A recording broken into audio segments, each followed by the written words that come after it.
Good afternoon, everyone, and thanks for coming back. You know, sometimes we have a little bit of an exodus, you know, after lunch and after the demos, so I really appreciate everyone sticking around because this is a topic that we've talked about a lot and how I feel we've done really well with the municipalities, as you can tell by everyone in the room. But as it's always said, half of the impacts of road salt can come from private properties. We saw the presentation by Pamela to start the day. We heard it references throughout, but I thought we would bring up some experts, people that make a living doing this, to have them provide their perspective, give them some questions. Hopefully there's some questions out here, and through that dialogue and discussion, we can have a better idea, find out how we can get better reception from private property owners, how they can understand the issues, and how we can move this better to take a look at the other side of the equation. So I'm going to start off on my far left with Marie McMahon. She is from, I'll turn it over to you, Marie. Where are you from? So we live in the Wilmington area, and we provide services for both residential and commercial here, right in the Lake Placid area. Okay, and to Marie's right, with... Yeah, Brett Lemcke, RM Landscape. We're based in Rochester, New York. We also serve a number of properties in the Buffalo area. We are a 51-year company, proudly started by my father, and full service. So while we're here to talk a lot about snow and what we're getting excited about ahead of us here, we're also landscape operations and irrigation services. And to the right of Brett, we have... Hi everyone, my name is Emma Antolos. I work for New York State DEC. I'm a public participation specialist. I'm here today to represent our Division of Water staff. We're actually doing a salt reduction outreach campaign, and we just recently launched a survey, and we're trying to get feedback from business owners, homeowners, et cetera, to kind of understand how they're using salt and how we can then implement outreach practices to help them get to where we need to go.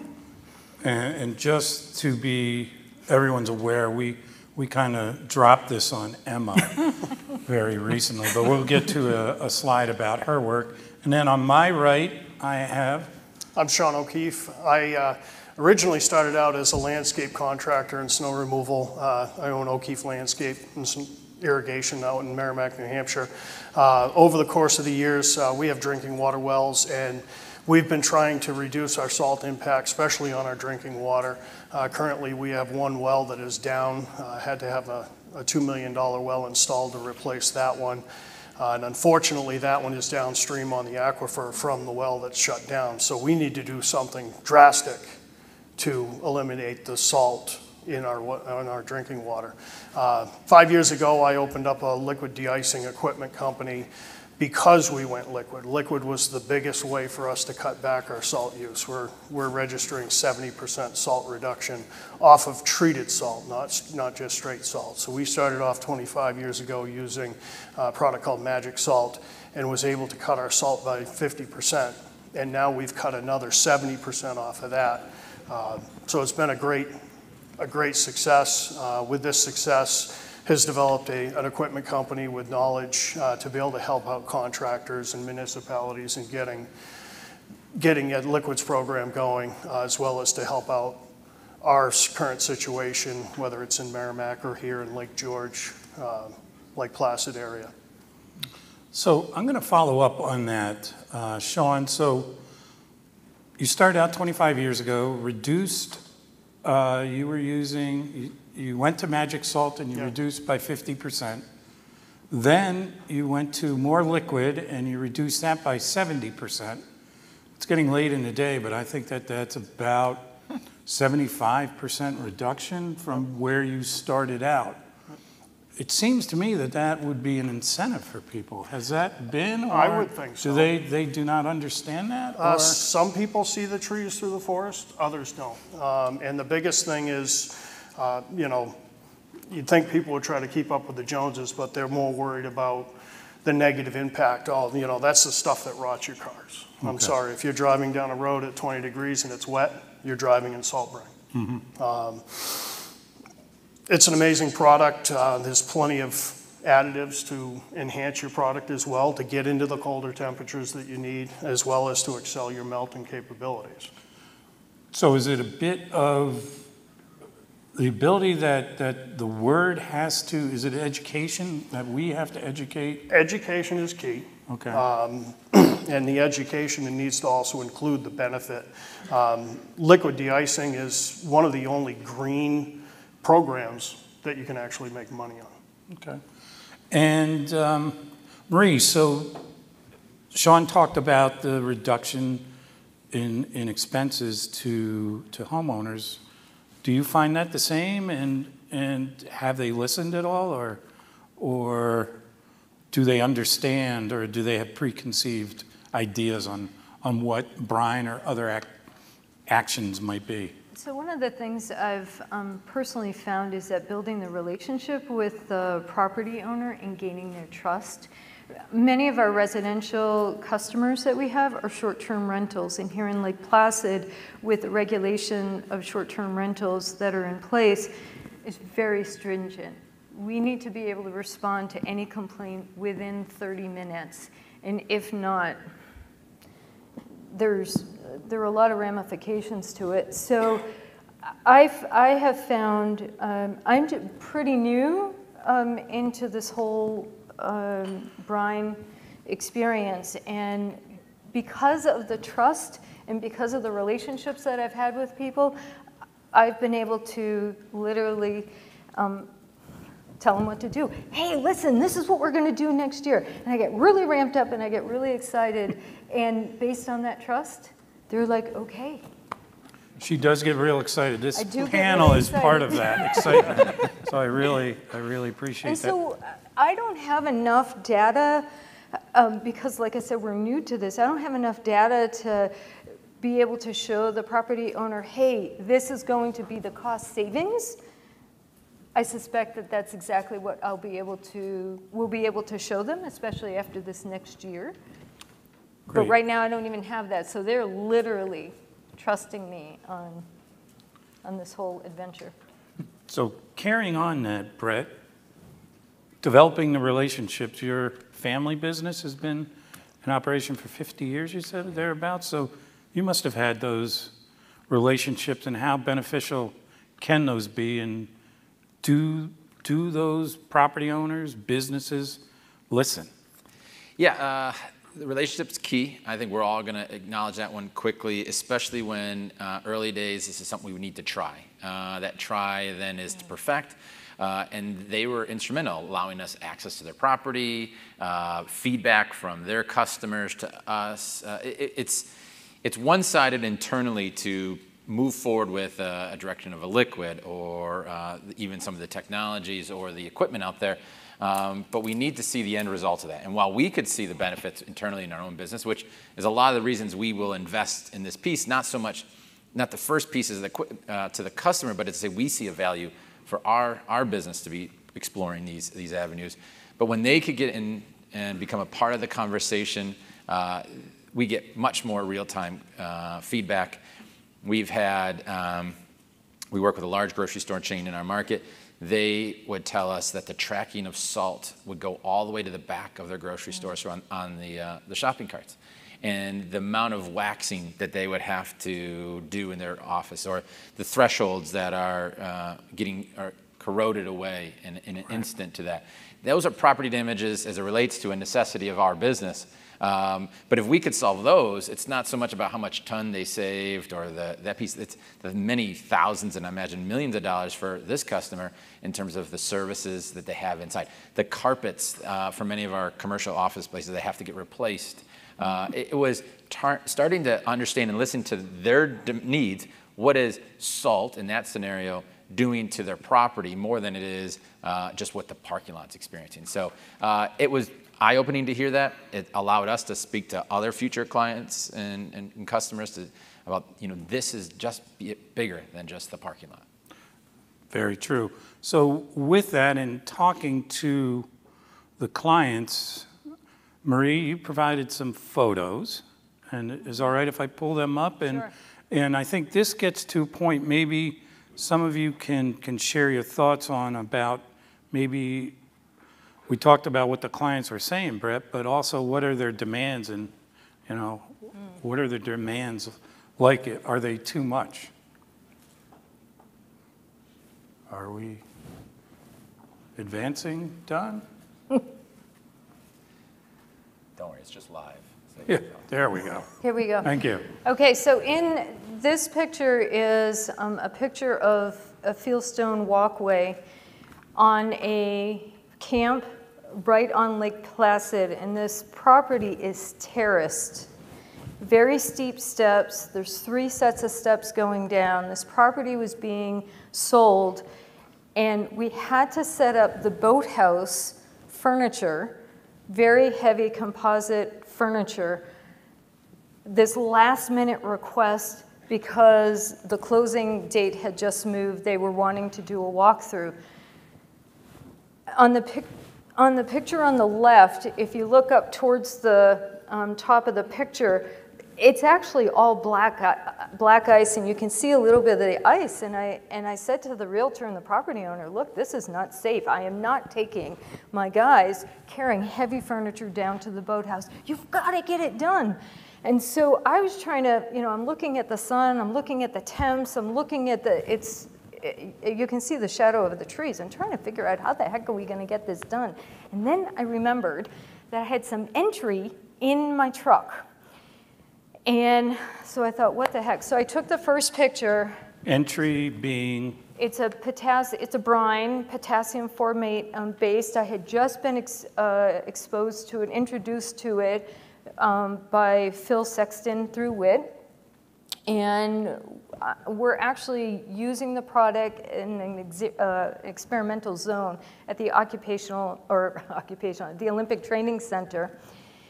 And so I had seen it in motion there, and I thought, okay, let's try it here. So the picture on the left, I took the picture, I sprayed the steps. 18 minutes later, the picture on the right, there was no ice, it's totally safe, and we were able to set up all the patios, the boathouse, etc., just in time for the walkthrough to occur. Now, this photo, these are 2 separate locations. So this particular photo is taken actually on Mirror Lake Drive.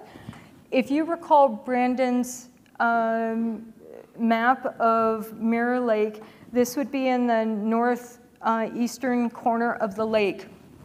And I'm referring to the picture on the left. So that part of the Mirror Lake Drive gets heavily sanded and salted. You can see there's a row of cedar trees, and over the years we've seen a decline in the health of the cedar trees. The property owners wanted us to take as much sand out of there, so using the power brooms, etc.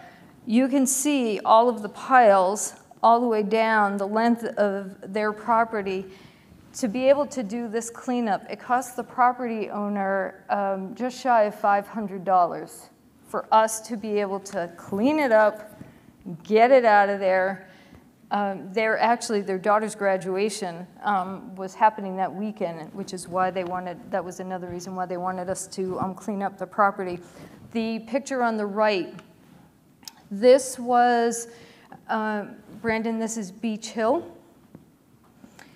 This is a segment, so the property I'm referring to is on Mirror Lake, but it's also, the backside is on the Beach Hill community. This row of sand ended up being 24 feet long, 2 feet wide, 5 inches deep, and it cost the property owner about $800 for us to be able to clean that up. So you know, the property owners are coming to us saying, hey, what's going on with my lawn? What's going on with my grass? What's going on with our property?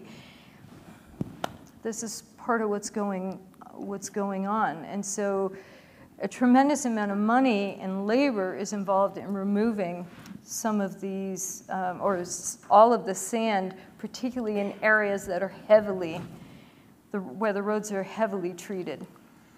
And the one thing, if there are any questions by people in the audience, if they want to direct them to the panel, please do. But to follow up on that, Brett, your winter maintenance, your landscaping, have you seen the same thing? I mean, is there an impact from what you do or what some contractors do in the winter that can affect people's lawns? And is that another potential selling point for you? Yeah, it's an unfortunate part of it. I think one of the most famous looks that we all see is just the loss of turf along sidewalk edges, and we have clients that have invested a lot of money into solutions, gravel edges, restore it with sod, but to only have it happen again and again.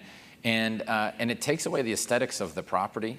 It's really quite challenging to really get grass back in our growing seasons up there. You know, restorations of properties in the springtime are exaggerated by heavier winters or you know overuse of salt.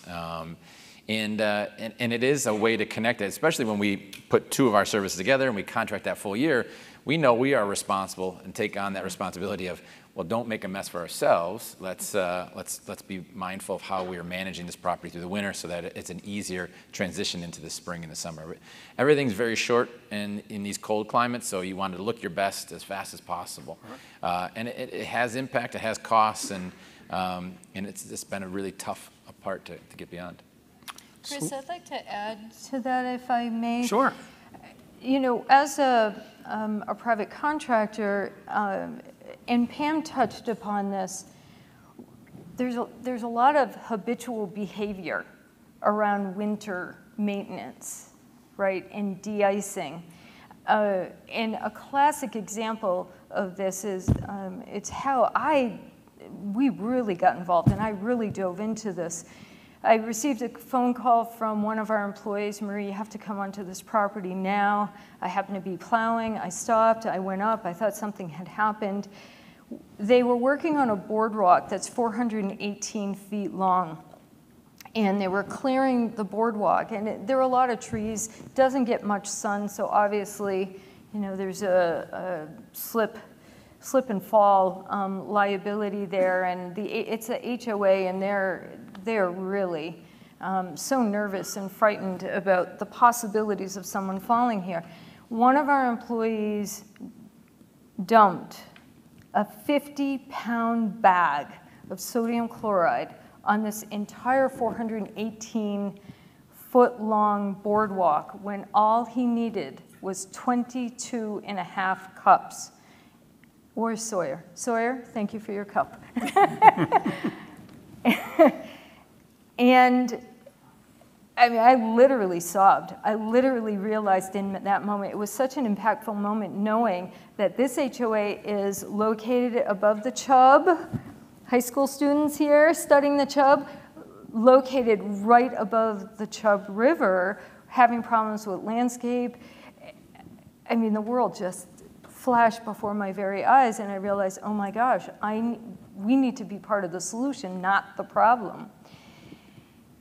And what I realize is what we bump up against is that habitual behavior and the lack of knowledge. And so in every single one of our trucks, we have cups.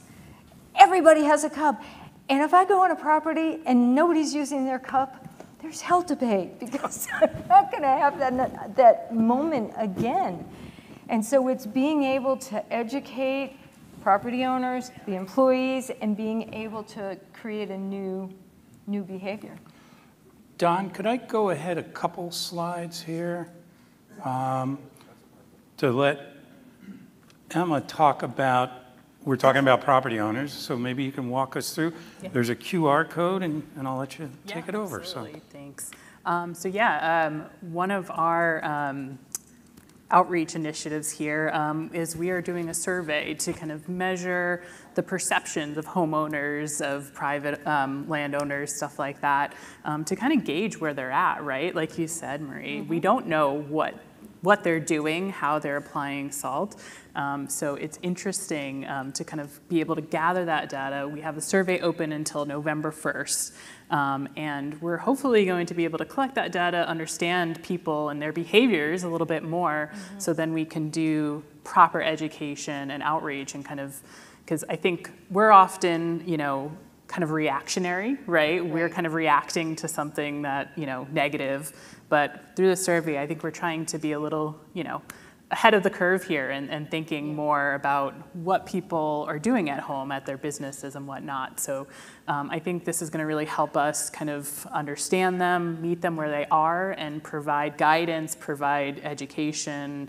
We're contemplating doing video series and, writing up BMPs and other, educational materials. So hopefully we'll learn a lot from this survey, and through this time here, I think what we've learned too is there's so many different people working on this. I spoke to someone, I don't know if they're still here from Connecticut, but there's so much information out there, and we're all kind of trying to learn about what other people have, found out, and it's nice to have a space to do that. But I think there's a need, not only statewide, but in the Northeast, just to kind of have some information sharing. But yeah, I think stay tuned from DEC. I think we're going to have a lot of information to share, and hopefully get in the hands of the right people like you folks. And I think if anybody goes to that, clicks on it, if there's anything that they see, they can, again, ask a question if you see any. Shawn talked about liability. Liability is obviously a concern. You're in New Hampshire, Green Snow Pro up there, that certification program. Earlier in the day, I saw a note that liability is a crisis. What do you have to do as a contractor? What type of hoops do you have to go through? I mean, is that a burden on you? And I mean, is there a way you think that could be improved? Well, I mean, the improvement that we've had over the past 10, 15 years with the Green Snow Pro program is helping us with the liability, where the state stands behind us just like they stand behind their municipal workers. So if we have a customer that slips and falls and they bring litigation, the state helps us out with that. And the two that we've had in the past 10 years have just magically gone away, which they just had a big court case involving that, and it sided with the program. When it comes to liability and having the ability to track the services that we provide, that helps us out greatly, whereas 15, 20 years ago, it was all paper. Trusting that your employees are filling out the forms properly and accurately, saying what is actually there versus, oh, everything's good, but it really isn't. So with technology, with dash cams and temp sensors, we can ensure that things are safer. And do the insurance companies look for that, or is that things that you tell them that you're doing?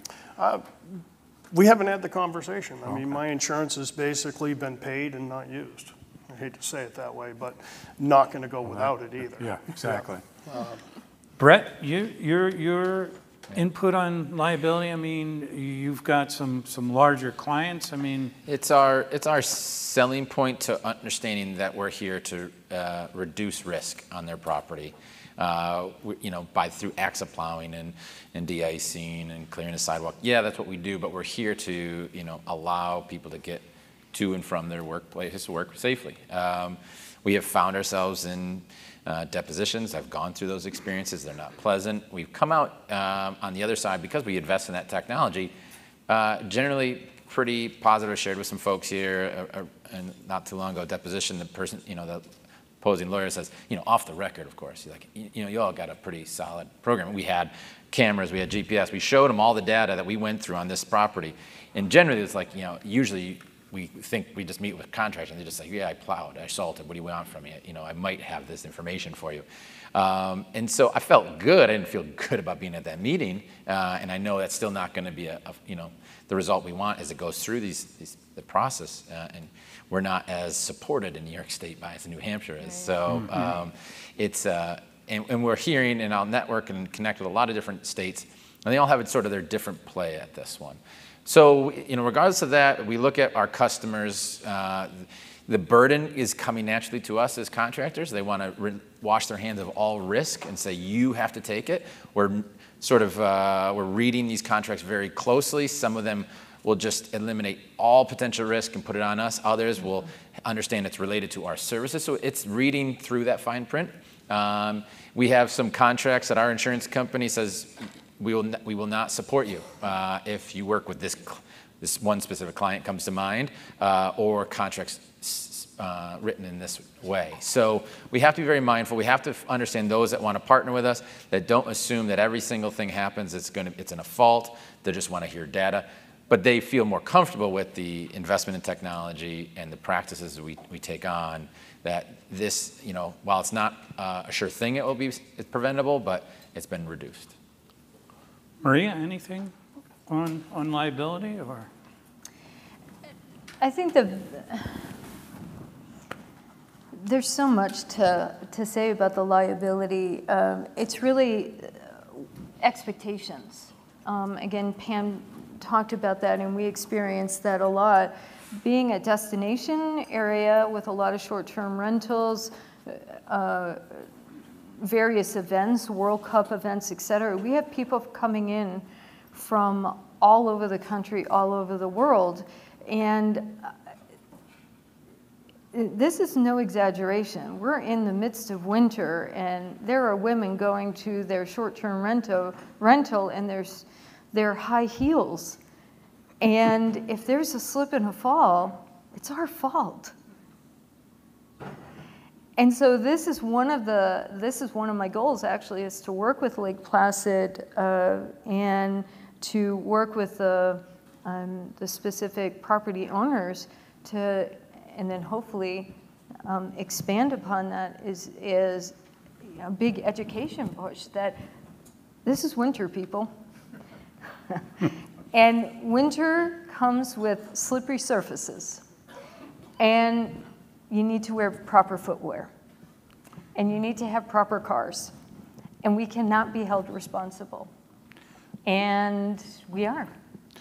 One of my best pictures that I've seen working these summits was, I don't know if you know Ted Deers from out, and he always has a picture in his, talking about expectations, a picture of a hockey player wearing spiked heels walking down the ice on a rink.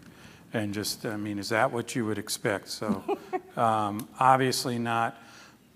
Talking about reaching out, one of the things we've tried to do in Lake George, we again feel we've done a great job getting to municipalities, and they've done a great job, you know, listening and expanding that with the help of our consultants and experts. One of the things we wanted to do to get to the private sector was we actually invested in a brine maker and gifted it to a town. So we had the vision of starting a brine co-op so that the town would make brine. When they had a surplus, not to take away from theirs, they would make that available to private contractors so that we could, again, try to make it easier for contractors. It would be at cost. We just started this last year. It got off to a slow start just with deliveries and things like that. And then it wasn't much of a winter. Obviously, we're going into kind of year one, I would call it now. That's a program that we were hoping would catch on. I don't know if there's any thoughts from any of you up here, if that is something that sounds good. Is there something that we are overlooking, or how could we try to sell this to private contractors? I think you got a great program going. When we started Liquid De-Icing, it was all on us. We had to find a supply. There was no liquid available in the state unless you went outside the state and ordered it in large tanker loads, 4,300, 5,000 gallon loads. When we started out and we're still at 1,500 or 1,350 gallons, that was a huge endeavor for us to store that. So having a co-op or developing contractors like we have that are willing to sell their excess. That way, smaller contractors, because they're the ones that are really, that need help getting into this. The larger contractors can afford it, as long as they see the savings. And of course, we drive the savings as a dollar value. How much are you going to save in salt? Most of our larger contractors have paid for their equipment inside of a year, just in their salt savings. And the knowledge, you were talking about the liability. I feel less under the gun, less under pressure because we pre-treat with liquid. It's the single most safest thing that you can do before a storm even begins. I can look at cameras and say, that's still wet. Whereas most storms, if you didn't pre-treat it, you'd already be out there plowing. Sorry, went off topic a little bit there. That's all right. But the development of a brine availability for contractors is very important, just as important as the knowledge. Any other thoughts on that, or? I think we're a very visual, hands-on industry, and so this is an opportunity. It sounds like just learning about this today is just the ability to see it, touch it, feel it, experience in it. Yeah. To be able to, for us, it's like when we saw it applied to our properties, when we had the technology or someone did it for us, and what maybe you all could extend to, then it's like the aha moment comes really fast. We had a long time ago, we had one of those ice melters come on our property when it actually snowed a great deal. And in our market, we said, well, let's see this thing work. And it was just like an aha moment. You saw the videos, you saw the brochures, but to see that thing in person, you're like, I could see how it could function for us. I could see the value that creates.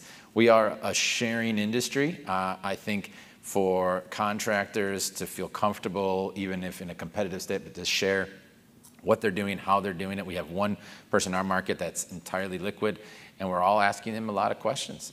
And he's been very forthcoming in sharing how he's converted his organization to a liquid-only piece. So I think we got, you're priming the pump. You're offering an opportunity that many people won't get access to, and so that's really exciting to see. Awesome. Are there any questions that people may have? We know it's late. I didn't think it was that late, but we could ask Emma all sorts of all questions about. Emma's ready. Yeah, she's gonna answer all of them for us. Thank you all so much for your leadership. Okay. I just want to appreciate what you all are doing and how you're leading in your fields. I'm curious, what innovation are you going to be deploying next? What about this winter? Well, as long as it snows,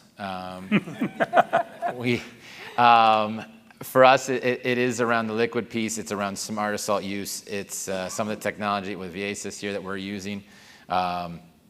We're ultimately doing some contract modeling changes, flooring, ceiling, something that we weren't through the SWIM program. That has been a partnering model.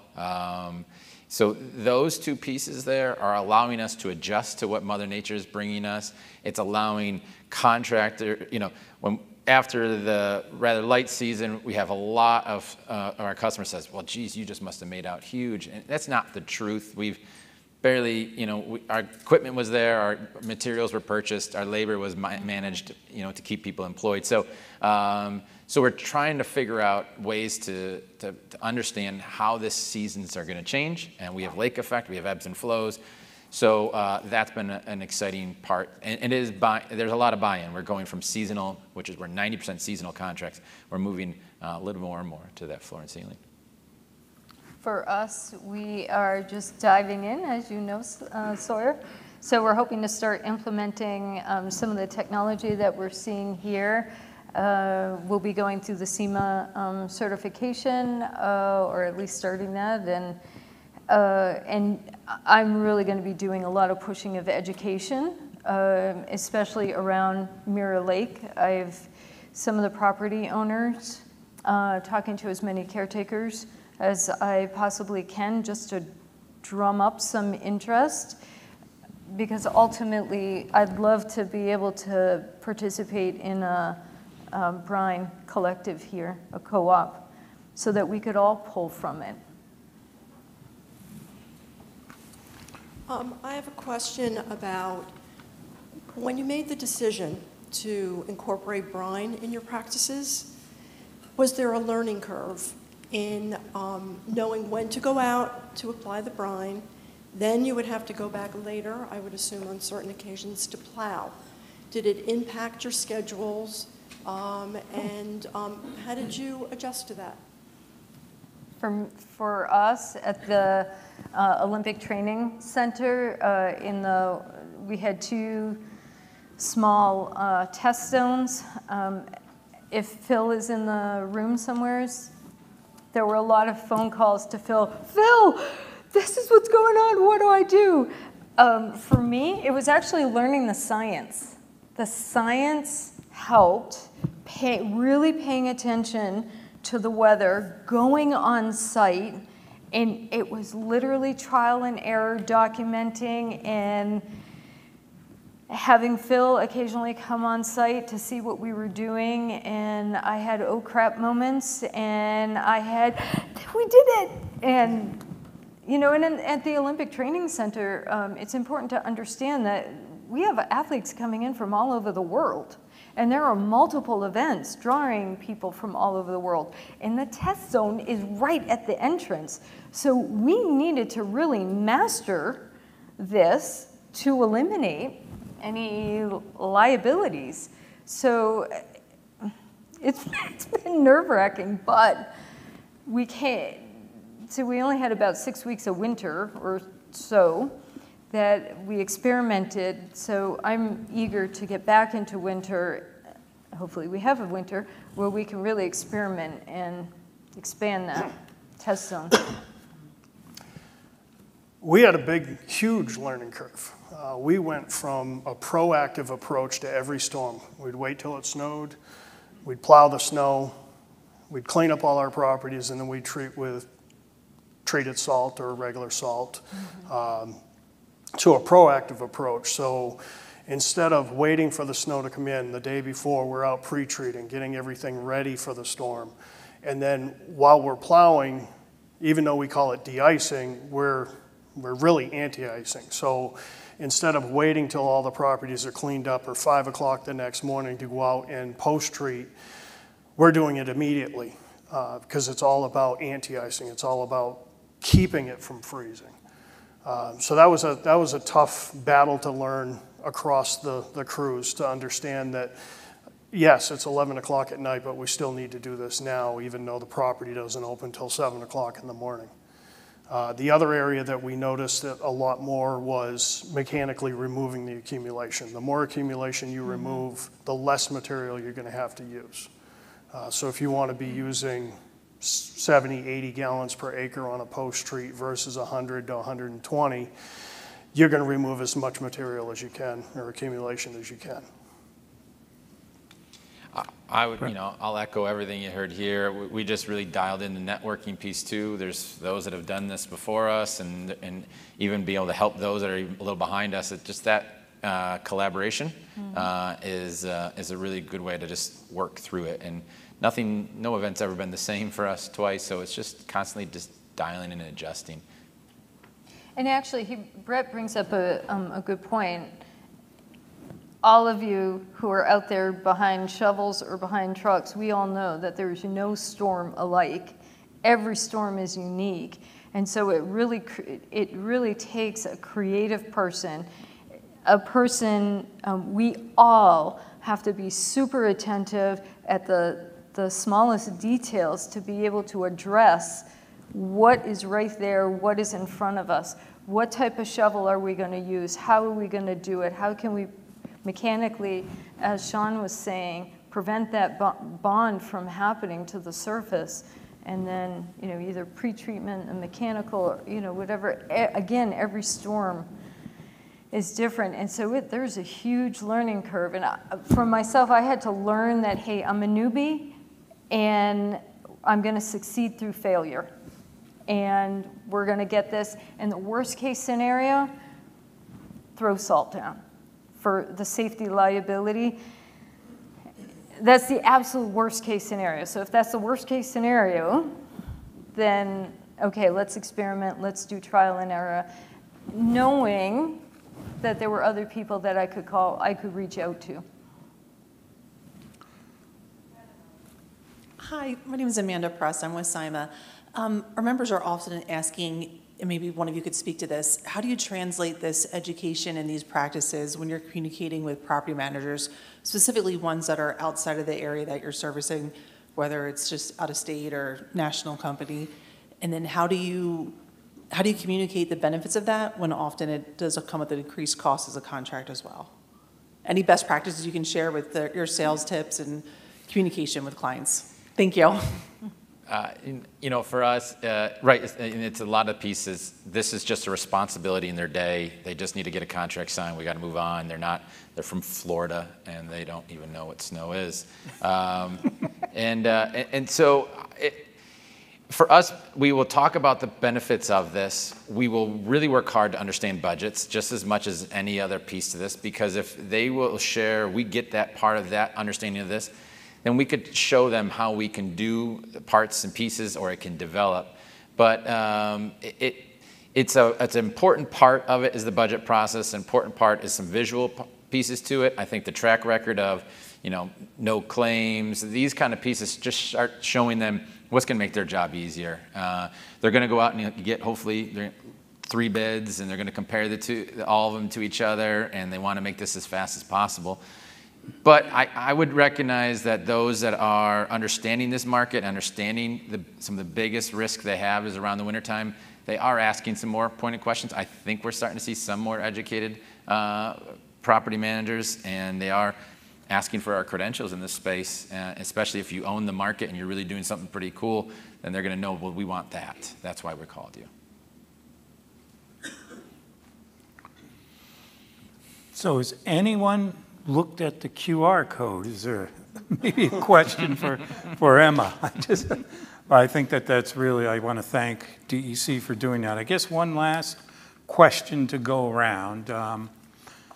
One thing that we've seen, or that you've heard, we talked about science a lot. Our approach in Lake George is science to solutions, which we feel we've applied. Can science help you and your businesses? Is that, and do we need to convey that better? Do we need to communicate that better? Is there a way that research that's being done can help people understand best practices better? I know for us, here we have a small business here in the Adirondack Park, you know, a place everybody dreams of living, and here we are living off of, or making a living off of the resources, the weather, et cetera. And I know, speaking for myself personally, there's a big responsibility. I claim a big responsibility to doing it safely so that I have as minimal impact on the environment as possible. So for me,